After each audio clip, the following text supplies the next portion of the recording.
عربی میں تو ٹھیک ہے ثواب ملتا ہے، لیکن اس کو سمجھ کے پڑھیں۔ اگر آپ اردو میں سمجھتے ہیں اردو میں پڑھیں، ہندی میں سمجھتے ہیں ہندی میں پڑھیں، انگلش میں سمجھتے ہیں انگلش میں، یا کسی اور لینگویج میں۔ اب تو قرآن پاک کا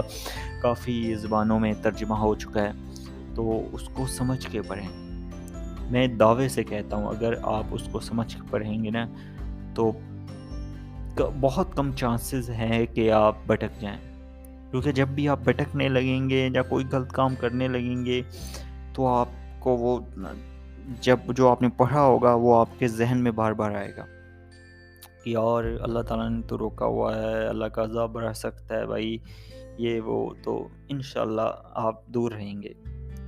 اور اگر خدا نہ خواستہ کچھ ایسا ہو بھی جائے تو توبہ جتنی جلدی ہو سکے توبہ کریں، معافی مانگیں، کیونکہ ہم انسان ہیں اور انسان خطا کا پتلا ہے، غلطیاں کرے گا، تو جتنی جلدی ہو سکے پھر مطلب اپنے آپ کو دور رکھنے کی کوشش کریں۔ اگر کچھ ہو بھی جائے تو فوری توبہ کر لیں، اور نماز کو مت چھوڑیں۔ اپنے فیملی والوں کو بھی اس کی بار بار کہا کریں کہ وہ بھی اس کو فالو کریں، اور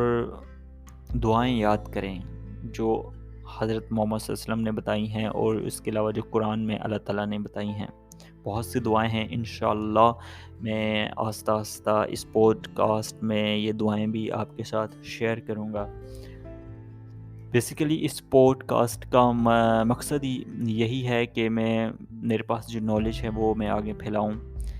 آج کل کے دور میں سب سے بڑا جہاد نفس ہے، اپنے آپ کے ساتھ لڑنا ہے، کیونکہ آج کل انٹرنیٹ کا زمانہ ہے،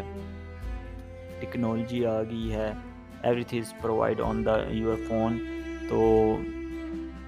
امپاسبل، مطلب آپ کی جو نیو نسل آ رہی ہے، اتنے بچے ہوتے ہیں وہ اپنے بارے میں مطلب ان کو پتہ ہی نہیں ہوتا، ان کو ہم ایکسیس دے دیتے ہیں موبائلز کی، یہ وہ،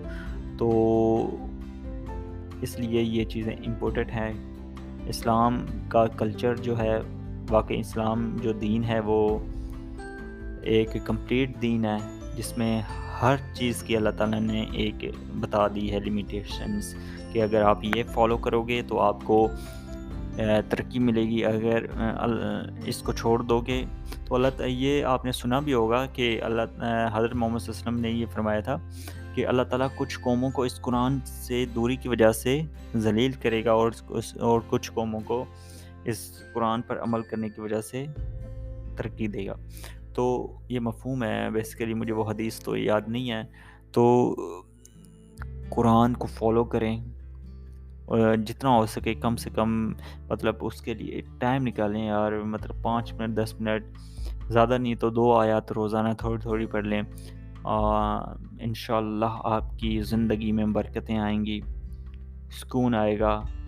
اور ویسے بھی یہ ایک ریئلٹی ہے کہ جب بھی آپ کوئی بھٹکیں گے نا، کوئی غلط کی چیز کی طرف جائیں گے، تو اللہ تعالیٰ نے انسان کے اندر ہی اس کا ایک جج پیدا کر دیا ہے، نفس، آپ کو نفس ہی بتا دے گا بھائی یہ غلط ہے، اور آپ بے چین ہو جاؤ گے، ٹھیک ہے، آپ بے چین ہو جاؤ گے، آپ الجھنوں میں پڑ جاؤ گے۔ اور جو ایماندار بندہ ہوتا ہے نا، جس کے اندر تھوڑا سا بھی ایمان ہے، وہ تو بھائی رہ ہی نہیں پائے گا، تو وہ فوراً توبہ کرے گا، اور بے شک اللہ تعالیٰ کو توبہ کرنے والوں، ایسے لوگ بہت پسند ہے جو توبہ کرتے ہیں اور برائیوں سے دور رہنے کی کوشش کرتے ہیں۔ بے شک انسان صرف کوشش ہی کر سکتا ہے، باقی ترقی دینا یا اسے تکمیل تک پہنچانا یہ اللہ کا کام ہے۔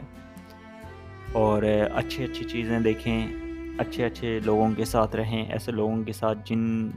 جن میں آپ اپنے آپ کو الجھنوں میں فیل کریں، حسد میں فیل کریں، جہاں آپ کو ایسا محسوس ہو کہ میں بھٹک جاؤں گا، ان سے دور رہیں۔ اور انشاءاللہ